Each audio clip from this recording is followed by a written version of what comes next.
tatu kwa viwango vyao vya uchumi. Cha kwanza, kuna uchumi unaitwa uchumi wa kipato cha juu, wanaita higher economies. Uchumi wa kipato cha juu wenyewe wanasema kwa mujibu wa viwango vya mgawanyo wa zile mapato ya wananchi kwa mwaka ni kuanzia dola, yani kwa nchi ikiwa na kiwango cha dola 4,046 mpaka dola 12,000 kwa mwaka. Yani pato la mwananchi dola 4,046 mpaka dola 12,535. Hiyo inaitwa nchi ya uchumi wa kipato cha juu. Alafu kuna kiwango cha kati ambacho ni kimegawanyika sehemu mbili kama nilivyosema, ambacho ndio sisi tumeingia jana. Kwenye uchumi wa kipato cha kati wenyewe wanahesabu kuanzia pato la dola 1,036 mpaka kwenye dola 4,045, 1,035-36 mpaka dola 4,045. Nchi ikiwa mwananchi wake kwa mwaka na kipato kati ya hicho inaitwa uchumi wa kipato cha kati. Lakini kati kama nilivyosema wamegawanya sehemu mbili iliyopita, kwamba sisi si maskini. Kwa hiyo kategori hii pia maana yake tumetoka kwenye kategori ya tatu sasa ya Benki ya Dunia inayozigawa nchi, kwamba kuna nchi za kipato cha chini ambazo ni nchi maskini duniani. Sasa ukisoma kwenye tafsiri, maanake usije ukasikia kipato cha kati ukaanza kufanya kazi ukajua sasa hela zitakuja. Tunapaswa kuendelea kuchapa kazi, nitalizungumza baadaye. Lakini kuna hiyo tafsiri ya Benki ya Dunia kuhusu nini maana ya kipato cha kati. Wao wanakigawa kwa mujibu wa hizo mapato, wastani wa pato la mwananchi katika nchi. Lakini kuna tafsiri nyingi pia ambazo zimetolewa katika kuelewa nini maana ya kipato cha kati. Kuna kamusi ya Cambridge au the Cambridge Dictionary inasema uchumi wa kati ni wa nchi ambayo imefikia kiwango cha kutokuwa maskini lakini sio tajiri sana. Hiyo ni kwa mujibu wa Cambridge Dictionary, kwamba tunapozungumzia uchumi wa kati kama nilivyosema, wenzetu kule Benki ya Dunia wanatumia numbers, lakini kwenye kufafanua wenzetu wa Cambridge wanasema ni uchumi ambao sio maskini, nchi imetoka huko, lakini pia sio tajiri sana. Kwa kifupi tuko vizuri, ni matajiri lakini sio matajiri sana. Kwa hiyo sio mkasema hapa sasa leo Dr. Abasi anasisitiza kwamba tumeshakuwa matajiri, tuache tutulie tu. Tuendelee kuchapa kazi, na hilo tutalizungumza baadaye. Lakini pamoja na ufafanuzi huo wa Cambridge Dictionary, kama nilivyosema, sisi tuliweka malengo kwenye dira yetu ya maendeleo ya taifa 2025, kwamba wakati huo tukifika tuwe na uchumi wa kati. Sasa dira nayo iliweka malengo yake. Dira ilikuwa inafafanua, yani inawaza nini inapozungumzia uchumi wa kati. Ukienda kwenye ukurasa wa pili wa dira ya maendeleo ya taifa, kipengele 1.2 cha dira imesema tunapozungumzia uchumi wa kati tunawaza ifikapo 2025 nchi yetu iwe imeendelea kupunguza hali ya umaskini, na hili la hali ya umaskini tumeshalitolea taarifa kwa takwimu hizo za Benki ya Dunia kwenye ripoti ya Human Development ya mwaka jana. Umaskini Tanzania umeendelea kupungua kwa kasi, na tulitoka 32% ya Watanzania kuwa maskini ikashuka mpaka 28 na inazidi kwenda chini. Kwa hiyo dira iliwaza tuendelee kupunguza umaskini, tunaendelea. Tuwe na uchumi imara. Kwa dira pia ilikuwa ina define uchumi wa kati kipindi hicho 25 tukifika, tuwe na uchumi imara ambao kwa sasa tayari tunao. Hapa tumezungumza sana kwenye miaka mingi, mapato yanaongezeka, tuko kwenye 7% ya ukuaji wa uchumi, kishuka sana ni 6.9. Na hata wakati huu wa COVID, wakati ambapo kuna nchi zitakwenda zero au negative zero kwenye ukuaji wa uchumi, sisi makadirio kama tutashuka kidogo mpaka kufikia kwenye 5.5 au kwenye 6. Kwa hiyo ukiangalia malengo ya dira yanapodefine uchumi wa kipato cha kati tuwe nao 2025, tayari sisi tunao leo. Na kwenye ile dira ilisisitiza huo uchumi wa kipato cha kati tunaoutaka uwe umewekezwa pia kwa kutumia sekta ya viwanda. Sasa leo mtakubana na mimi, Tanzania kuna made in Tanzania za kutosha. Kuna bidhaa nyingi zinazalishwa Tanzania, na kwenye takwimu za viwanda tuna viwanda vingi karibia zaidi ya 60,000 tangu uhuru, lakini ndani ya miaka minne tu mitano viwanda zaidi ya 8,000 vimeanzishwa, vimejengwa, vinafanya kazi, vingine vinamaliziwa. Yaani hapa ninavyozungumza Tanzania tunazalisha kila aina ya bidhaa. Tunaunganisha matrekta, tunaunganisha mabasi, tunazalisha nondo, mabati, tunachenjua sijui vitu gani huko, tuna viwanda vinavyofanya shughuli za uchenjuaji kwenye sekta za madini vinajengwa, vingine vipo kwenye erosion plants zile zipo.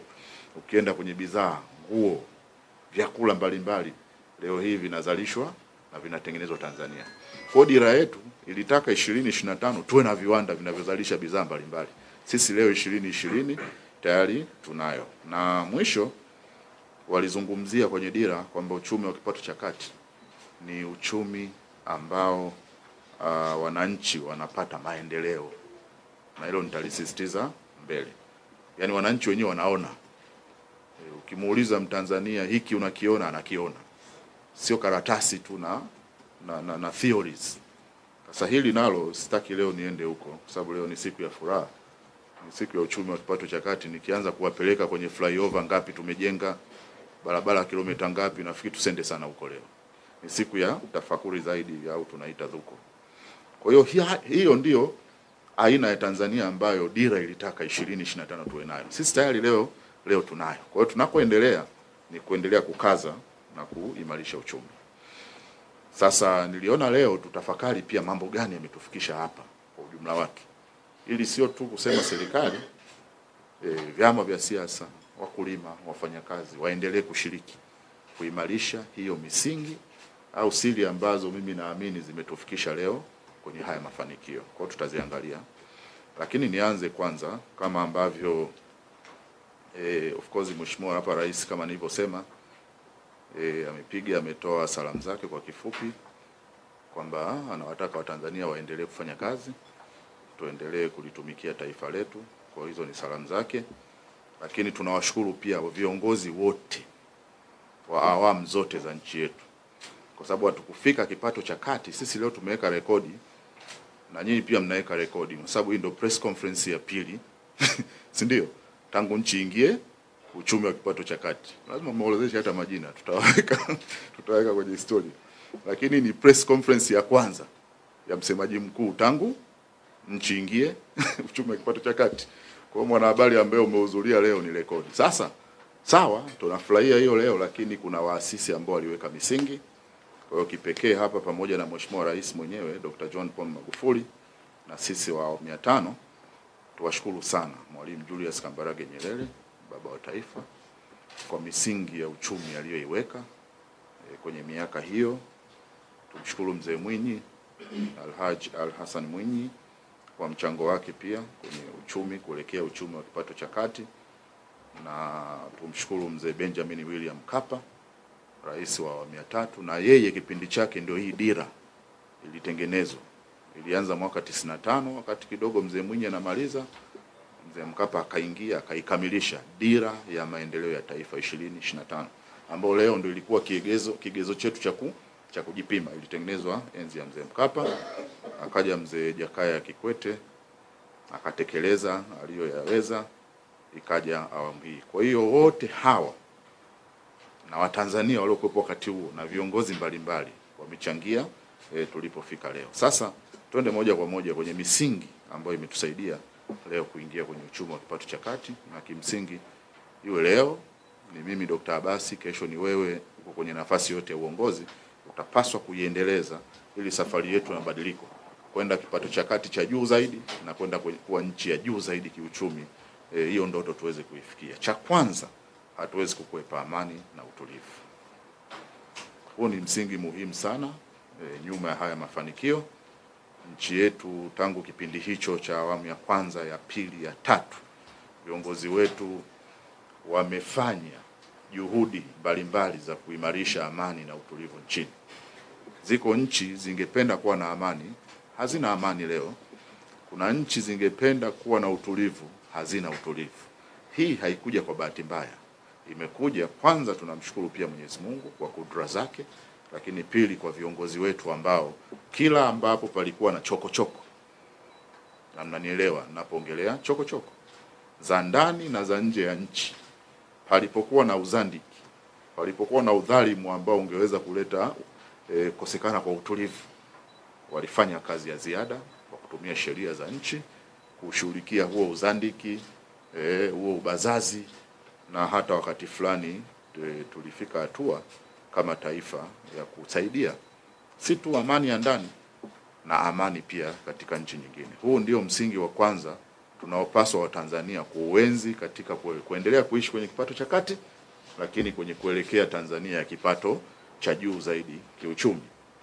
Ya pili, hatuwezi kuwa tumefika leo kwenye Tanzania yenye utulivu na amani bila kuwa na mipango thabiti ya maendeleo. Nchi yetu tangu enzi ya Mwalimu imeweka mipango thabiti ya maendeleo. Ilikuwa ni mipango yenye malengo, na malengo hayo hayakuwa malengo madogo, yalikuwa malengo makubwa, tunaita Olympic targets. Kuna wakati hapa ilikuwa unawaza Tanzania tutanunua ndege, mtu anakuambia hamwezi, nchi maskini. Tumenunua, si ndio? Tulisema mengi tuliyoyaahidi. Mimi leo sio siku yangu kupiga yale ambayo tunayapiga siku zote. Ni siku tu ya dhukuru zaidi. Kwa hiyo tuliweka mipango tangu enzi ya Mwalimu. Kuna mipango ya miaka 5 ya maendeleo, mipango ya muda mrefu, na hata sasa tukiwa kwenye hatua za kuelekea huo mpango au dira ya 2025, kama tusingekuwa na kitu ambacho ni dira, ni kioo cha kutuelekeza tunakwenda wapi, leo tusingeingia uchumi wa kipato cha kati. Kwa mipango imetusaidia sana. Kwa hiyo serikali itaendelea kuenzi uwekaji wa mipango iliyo thabiti na ambayo ni Olympic kwa muktadha wa kuendelea kusaidia nchi yetu kufika mbali. Jambo la tatu au siri ya tatu au msingi wa tatu wa kufikia leo kwenye hiyo middle income economy, ndugu zangu, ni kwamba tumetekeleza.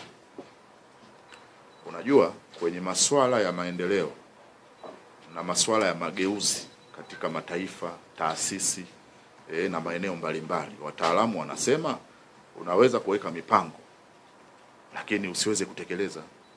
Tumekuwa very consistent, na kwenye hili kama kuna Mtanzania anatamani siku moja tutachoka, aendelee kujipanga tu, asubiri tuchoke. Hiyo itakuwa hadithi ya fisi kutamani mkono wa binadamu kwamba siku moja utaanguka. Sisi tunatekeleza. Awamu zote tumetekeleza licha ya changamoto mbalimbali. Kuna nyakati tumekutana na majanga, kuna wakati tumekuwa na uhaba wa rasilimali kufanya kila tulichotamani, yes. Na kuna wakati mwingine hata baadhi ya wenzetu individuals wamekengeuka. Mtu ana sasa Tanzania kila kinachofanyika amenuna. Kikitokea hiki hataki, kija flyover hataki, kija ndege hataki, ukijenga shule hataki. Licha ya hao watu kuwepo, tumetekeleza. Tumefanya yale ambayo yamewafanya Watanzania maisha yao, nchi yao ifike sasa kwenye kiwango ambacho Benki ya Dunia imetu categorize kwamba ni uchumi wa kiwango cha kati. Kwa hiyo tumesimama kwenye kile ambacho tulikiamini. Tuliumba wakati fulani kwa sababu mbalimbali kama nilivyosema, tunaamka, tunajikunguta, tumeendelea kupiga kazi. Hili ni msingi muhimu sana, na niwaambie hata kesho kutwa watoto na wajukuu zetu watakaokuja kuendeleza Tanzania, huu ndio msingi muhimu sana pia vile vile. Pamoja na amani na mipango kuwepo, tutekeleze. Tusiwe watu wa maneno, watu wa siasa kutaka kuandamana tu. Sasa huko nisende sana. Ukurasa sababu ya 4, kwenye hiki kipindi chote cha miaka 59, na katika hiyo 59 miaka 5 hii ya 500, tumekuwa tukitekeleza kanuni moja muhimu sana kwenye dhana ya maendeleo: maamuzi magumu. Hatuwezi kufika uchumi wa kipato cha kati kwa nadharia simple tu. Kama nilivyosema, hatuwezi kufika uchumi wa kipato cha kati kwa watu kuwa wavivu kufanya kazi, rushwa kuziacha tu zinaenea, Watu kuropoka tu, kutokufanya kazi, ni story nyingi mtaani kwenye mitandao na wapi. Hapana. Kwenye miaka hii tumechapa kazi, lakini viongozi wetu wa Tanzania kuna nyakati tumefanya maamuzi magumu mengi sana. Tumepambana na wala rushwa, tumepambana na uhujumu uchumi, tumepambana na unafiki, uzandiki, na wakati fulani hata imetuletea shida, tukaitwa majina, mnaenda kwenye udikteta, hii nchi ya hivi. Lakini mimi ninachosema, tumefanya baadhi ya maamuzi katika miaka hii 59 ambayo leo yameleta mafanikio na yameleta hiyo maendeleo kwa Watanzania. Tumekataa wakati fulani hata sera au maelekezo ya baadhi ya nchi kutaka tuenende wanavyotaka wao. Ni sehemu ya maamuzi magumu ambayo yametufikisha hapa. Mimi sidhani hata kama tungekutana leo hapa, kama tungekubali kwa mfano mitazamo kuhusu COVID-19 kwa mfano, kwamba watu tulale tu nyumbani tusifanye kazi, hata leo tusingekutana hapa na Watanzania wasingeweza kufanya kazi, wasingeweza kupata kipato binafsi na kuingia kwenye kipato cha kati. Katika miaka 59 na miaka mitano tumefanya maamuzi magumu, na huu utaendelea kuwa msingi wetu kwenye miaka ijayo. Hatutakuwa taifa la kufanya maamuzi mepesi, kuanza kula chipsi, Pepsi na vitumbua. Hapana. Ni muda wa kazi, na ni kazi kweli. Hiyo ya 4. Ya 5, tumekuwa na azma muhimu sana, imetuinspire kuendelea tulipofika leo. Tungekuwa taifa la kutegemea kusaidiwa kwenye kila hatua, tusingefika tulipofika. Tumewekeza kwenye azma ya kujitegemea kama msingi na siri ya 5 ya mafanikio yetu. Tangu enzi ya Mwalimu, tunawashukuru sana wabia wetu wa maendeleo. Wamechangia kwenye miradi mbalimbali ya barabara, umeme, maji. Yote ilikuwa ni azma ya kutujengea sisi au kutusaidia sisi kwenye azma yetu ya kujitegemea. Kwa hiyo kwenye azma ya kujitegemea napo tumechapa kazi kweli. Na haya mengine sio siku yake, kama ninavyosema, kuongelea leo mapato ya serikali jinsi yalivyopanda kutoka miaka ya 80 kuja 90, miaka ya 2000 mpaka leo tuko kwenye trilioni 1.5 kwa mwezi. Na kuna miezi kadhaa, 2 3 kwenye mwaka tuliomaliza juzi wa fedha, tumevunja rekodi ya Tanzania na rekodi ya dunia ya Tanzania kwenye kukusanya mapato. Tumefika kiwango cha 1.9 trillion kwa mwezi. Haijai kufikiwa kwenye historia ya miaka yote ya nchi hii. Kwa hiyo tumekuwa na hiyo azma ya kujitegemea. Hata pale ambapo tunapata misaada, tunawekeza kwenye maeneo ambayo yatatusaidia kuelekea kujitegemea zaidi. Huo ni msingi mwingine muhimu sana, ndugu zangu, katika leo tunaposherehekea kuingia tukiwa siku ya pili. Si ndio? Leo tuko siku ya pili tangu Tanzania iwe nchi ya kipato cha kati. Sasa kuna wengine bado wamenuna na waamini, lakini ndio hivyo. Namba 6, msingi mwingine muhimu ni nidhamu katika matumizi ya fedha za umma. Huu umekuwepo tangu enzi ya Mwalimu. Tumepambana sana. Kidogo tulichonacho, tungesema tu tuna amani, tuna maamuzi magumu, tunajitegemea, tunakusanya hela, kama haziendi kwenye maeneo ambayo yanagusa maisha ya wananchi, tusingeweza kufika tulipofika. Maana ya wastani wa kipato cha kati wa dola 1036 kwenda mbele, maana yake ni kwamba serikali imedhibiti fedha zisiende kwa wachache, nikatumika kwa mambo kwanza yanayogusa Watanzania wengi, lakini hata kama ni hiyo fedha basi tuipate tulio wengi. Ndio maana ili wastani wa hichi kipato ambacho leo kimetuingiza kipato cha kati. Serikali zote 5 zimepambana mno na rushwa, lakini katika hii miaka mitano tumeongeza kasi ya kupambana. Tumehakikisha watumishi wa umma, sisi tulioko serikalini huko, tunaongoza katika uadilifu wa kuhakikisha mali ya umma inatumika ipasavyo. Leo hii tumezuia safari za hovyo nje ya nchi.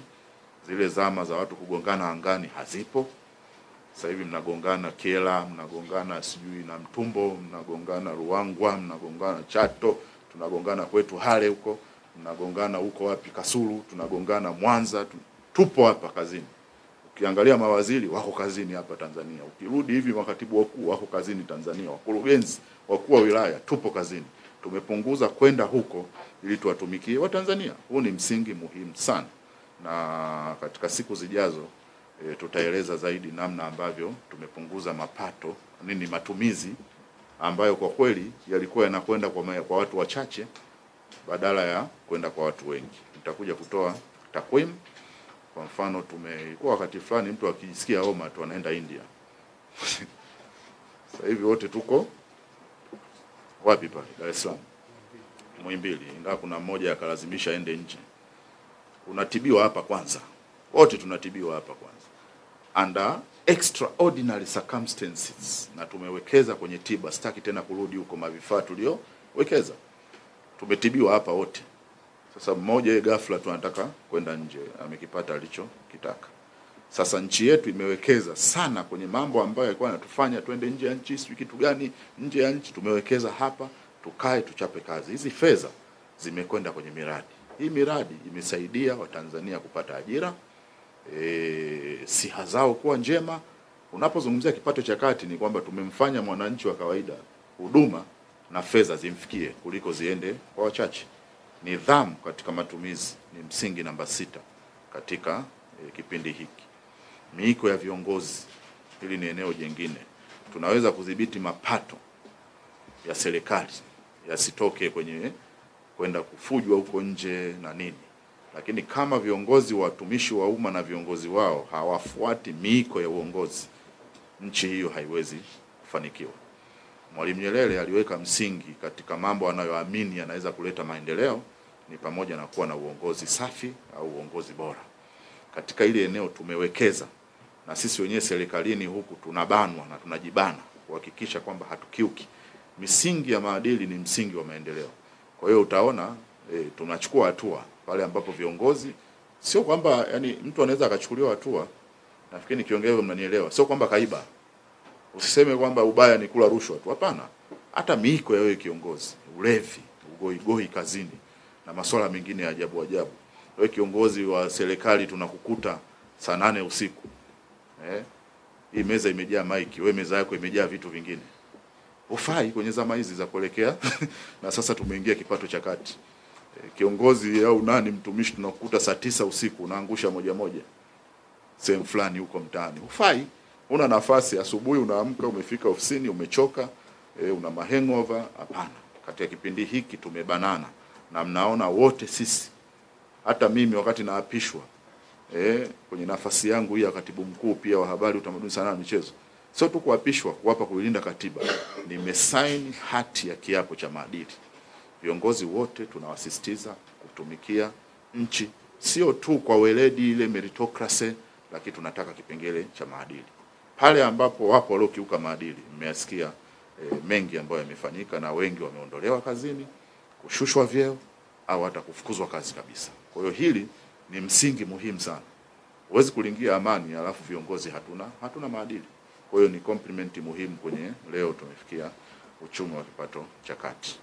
Namba 8, na hili nilisisitize tena, kama kuna kitu kimechagiza sana Watanzania leo kufikia wastani huo ambao Benki ya Dunia imetuona ni wa kipato cha kati, basi ni uamuzi muhimu sana wa serikali kuwekeza kwenye miradi mikubwa ya kimkakati inayochechemsha uchumi. Leo tunapozungumza, Tanzania inatekeleza miradi mingine ambayo inawauma watu. Mtu unamkuta kanuna kafura tu, hataki kuona reli ya kisasa, kwamba Watanzania siku moja baada ya miaka mingi ya kuangalia reli za kisasa na za umeme kwenye filamu za kina Arnold Schwarzenegger, Mithun Chakraborty, Bruce Lee na wengineo, kwamba leo wanajipanga kuanza kwenda kupanda treni za umeme. Kuna watu hawataki. Sasa sisi kama serikali kwenye miaka 59 hii tunaelekea uhuru, na kwenye hii miaka 5 kama kuna eneo tumewekeza na limesaidia sana kuchechemsha uchumi, ni kwenye ujenzi wa wengine wanaita maendeleo ya vitu. Hivi vitu kwetu sisi ni vitu muhimu sana, kwa sababu unapozungumzia mradi wa Rufiji, mradi wa Julius Nyerere wa umeme wa megawati 2115, mpaka leo ninavyozungumza kuna ajira zaidi ya 3500. Ina maana hawa ni Watanzania ambao walikuwa hawana ajira. Ule mradi umekuja, umewapa ajira, wanapata kipato. Hichi kipato ndio sehemu ya uwiano uliochukuliwa na Benki ya Dunia kuona kwamba kipato cha Watanzania kimeongezeka. Kwa hiyo ukiuangalia mradi wa umeme kama mtambo, utasema ni kitu hakina thamani, lakini ule mtambo utatuzalishia umeme, nitaongea baadaye kidogo. Lakini tunaongelea ajira. Tunapozungumzia mradi wa reli ya kisasa SGR, kuna watu wanasema ni maendeleo ya kitu. Sawa, ni kitu. Reli ukiigusa ni taruma, ni nini? Ni kitu. Lakini hichi kitu kinakuja kuchagiza maendeleo ya watu. Kuna watu takriban 8,000 na zaidi wameshaajiriwa kwenye loti 1 na 2 ya kutoka Dar es Salaam, Morogoro, na Morogoro, Dodoma, Makutupora ya Singida. Huu mradi kuna watu 8,000 wanapata kipato. Kwa hiyo ukizungumza tu kinadharia, au tunawekeza kwenye vitu, tunawekeza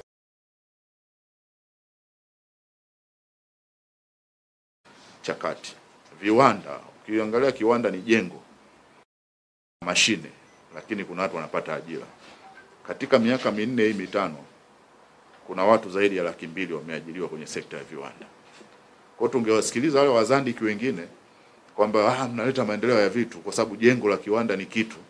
Watanzania wa 200,000 na kitu wasingepata ajira na wasingepata ujira na tusingeingia leo kwenye kipato cha kati. Kwa hiyo huu ni msingi muhimu sana, na mimi naendelea kusisitiza hizo ni akili ndogo, kwa sababu hakuna barabara au reli au daraja au mtambo wa umeme na kitu kingine chochote kisichokuwa na umuhimu kwa mwanadamu.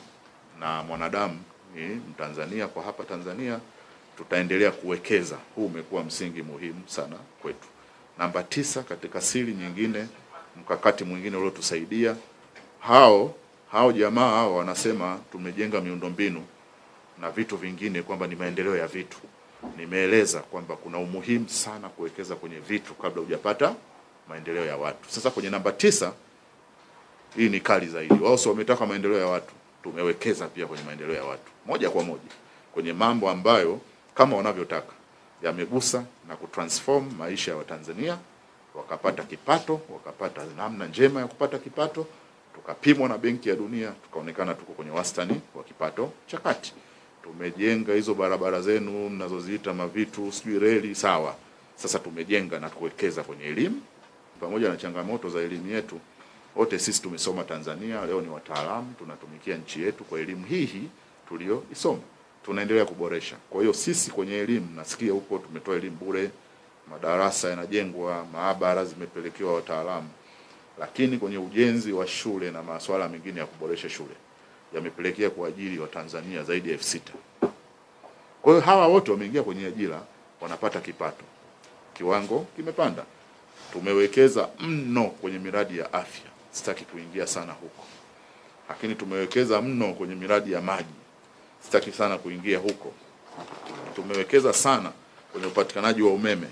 Na leo mnafahamu Tanzania ina rekodi ya Afrika. Sasa na wakati wowote mwakani tutaiweka. Kufikia mwakani mwezi Juni, vijiji vyote Tanzania vitakuwa na umeme. Hii ndio serikali serious inawekeza. Unapozungumzia umeme, watu wanafanya shughuli zao za kiuchumi kwa sababu ni nishati. Kwa hiyo wanapata kipato. Tunazidi kuingia kwenye kipato cha kati. Hiyo ni siri au msingi namba 9. Hatukuwekeza tu kwenye vitu, tumewekeza pia kwenye mambo ya watu moja kwa moja. Namba 10, serikali yetu imewekeza mno kwenye uwezeshaji wa sekta binafsi. Hatuwezi kuzungumzia uchumi wakati kwa kusema kila kitu serikali imefanya. Na hapa kwa niaba ya serikali nitambue mchango wa sekta binafsi ya Tanzania na wadau wengine wote wa sekta binafsi katika kuelekea tulipofika leo, nchi ya kipato cha kati. Kwa sera zetu ambazo tunaendelea kuziboresha, tumehamasisha uwekezaji katika sekta za viwanda, fedha, mawasiliano. Leo hii vyombo vya habari, serikali tuna vichache tu, wengi hapa mnatoka kwenye sekta binafsi. Kwenye afya, sekta binafsi imejenga hospitali, zahanati, vituo vya afya. Kwenye kilimo, miradi mingi sasa hivi inatekelezwa, umwagiliaji, ufugaji wa sekta binafsi. Kwa hiyo niko hapa pia kutambua msingi muhimu ni wa 10, lakini sio wa mwisho kwa umuhimu, uliotusaidia sana Watanzania kufika leo tulipofika kwenye kipato cha kati. Serikali itaendelea kuboresha sekta binafsi, na sasa hivi tayari tuna mpango unaitwa Blueprint. Ni mpango unaotatua kero na changamoto mbalimbali ambazo sekta binafsi wamekuwa nazo, umeanza kutekelezwa. Na mlioangalia bajeti yetu iliyoanza jana kutekelezwa, ya 2021 kuna mambo mengi sana kwenye bajeti tumeyaweka kwa muktadha wa kuboresha sekta binafsi iweze kufanya biashara, kuondoa kero, tozo mbalimbali ambazo zimekuwa zikiwakwaza. Tunafahamu Watanzania wengi pia kuelekea kipato cha kati tulichoingia wamepata kipato kutokana na ajira za sekta binafsi. Kwa hiyo haya kwa muktasari ndio mambo 10 ambayo tunaamini mengi yamechangia na watu waendelee kuyachangia, mengine wanayoona yametufikisha hapa na tuyaimarishe kuelekea tunakokwenda, lakini haya tumeyaona sisi kama ni ya msingi, Watanzania wayafahamu na wayazingatie. La mwisho, hatuwezi kuwa kipato cha kati. Jana tumeingia kipato cha kati. Kwa ni kipindi muhimu sana cha kujitathmini pia kama Watanzania. Tumeingia kipato cha kati kama nilivyoeleza, tumefanya kazi kwa bidii, lakini pia wako ambao wamekuwa wavivu, si ndio? Bado wapo. Wengine bado goigoi, wazandiki hivi, shule mtu unakwepa kwenda darasani, unalala bwenini, wapo bado wapo. Sasa mimi nasema tumeingia jana kwenye kipato cha kati, na ukirudi kwenye dira yetu, moja ya msingi muhimu sana waliusisitiza ile 2025 ambao tumewahi tu, lazima kuwe na mabadiliko ya fikra. Yaani kama bado ulikuwa huishi kimkakati na hujabadilika kifikra, kupenda nchi yako, kufanya kazi kwa bidii, kuwa mwadilifu popote ulipo, kuwa mzalendo kwa nchi yako, kama umeingia mpaka jana bado una changamoto hizo, naomba tu leo basi ukaoge tu faster ili sasa uzaliwe upya kuwa mtu wa kipato cha kati. Huwezi kuwa mtu wa kipato cha kati umekaa tu umechoka hivi. Na moyo unatabasamu. Unaona bwana? Una bashasha. Tuvae vizuri. Tule vizuri. Hata ukilala unalala kimkakati. Sio umelala tu unakoroma kipato cha kati kweli hicho.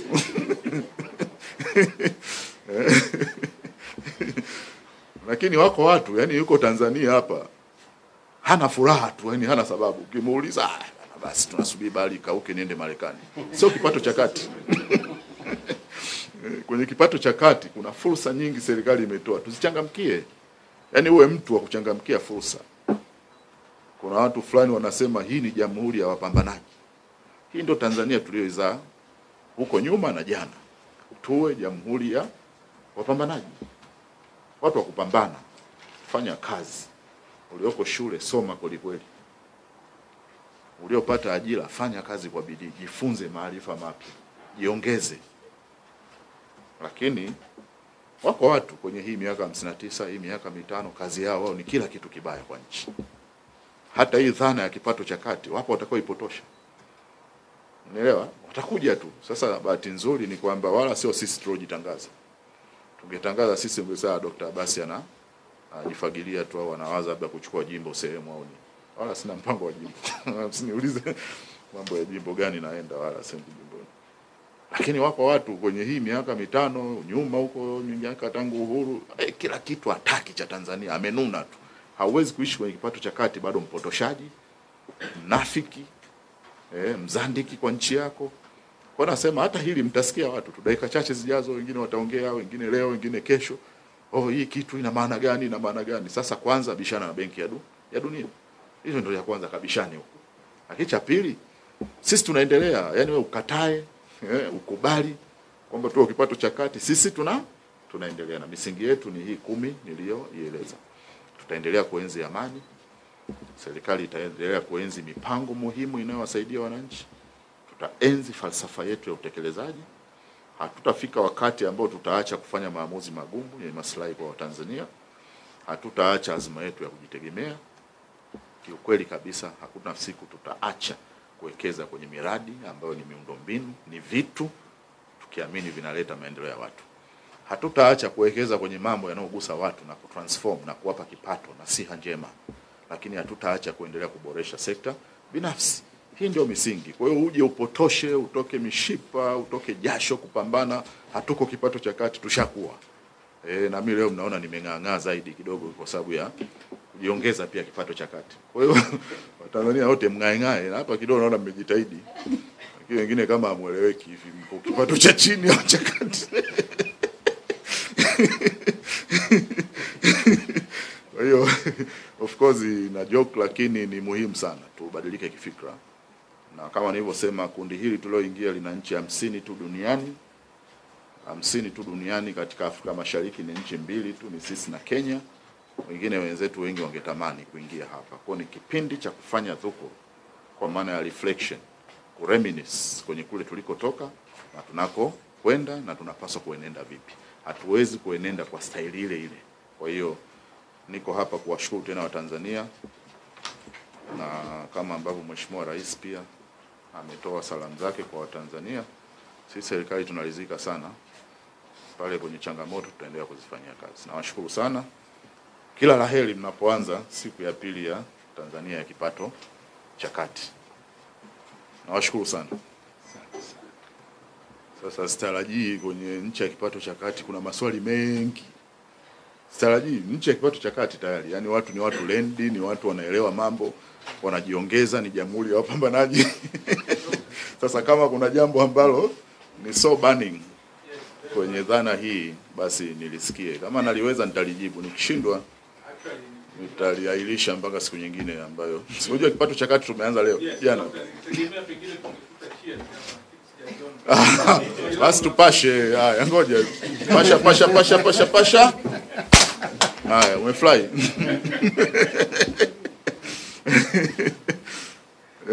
Kuna maswali mengine?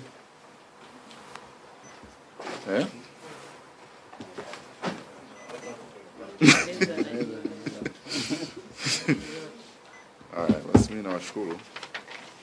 Natakia kila la heri.